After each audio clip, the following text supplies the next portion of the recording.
Folks, it looks like we're going to have a theme today. Banks are getting in. So we just did a video prior to this one where we talked about a key bank getting into the crypto space in earnest. And so now we're going to talk about a Brazilian bank. This is pretty big. Vert, one of Brazil's leading securitization and fund management companies, launches blockchain platform for structured credit with BRL 700 million, which is 130 million issuance on the XRP ledger and EVM side chains. And here's a little confirmation from Coin Bureau. It says Brazil taps XRPL for a credit platform. Vert, a top Brazilian securitization and fund manager, launches a blockchain platform for structured credit, kicking off with a BRL 700 million, 130 million US dollars issuance on the XRP ledger and EVM side chains.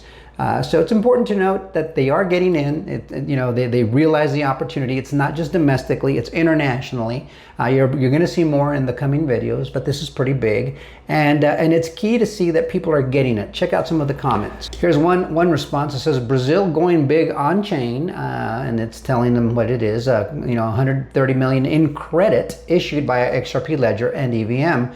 Real-world asset momentum is global now. Well, it's been for a while, but these pieces of news kind of bring it to the fore, and they're getting it. It's happening very quickly, just a lot faster than I guess the regular public can process the information and come to the realization that that's our future.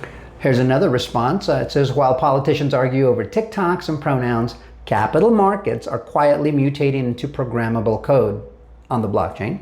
The next financial elite won't wear suits, they'll write smart contracts. Yes, sir, that's where we're headed.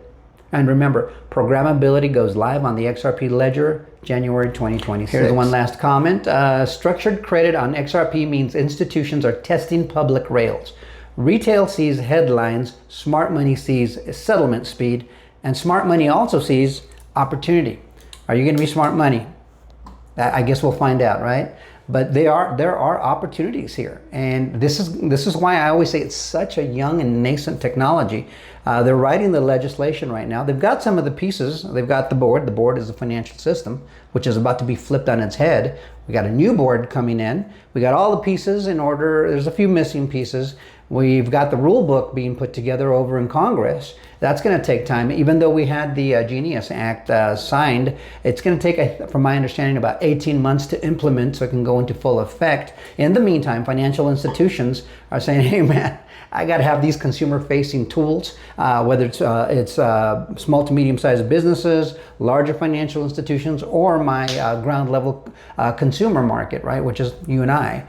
They got to be ready, because when this comes in, the first come, first serve, right? Whoever can do this stuff quickest and best, they're going to win. They're going to get a lot of business. This is going to be a chance to get as big a piece of the pie as possible, and banking and financial institutions are going to run to this. So let me know what you think in the comments about this this new piece of information. Like, share, subscribe, and bookmark, and we will see you on the next one. Till next time, adios amigos.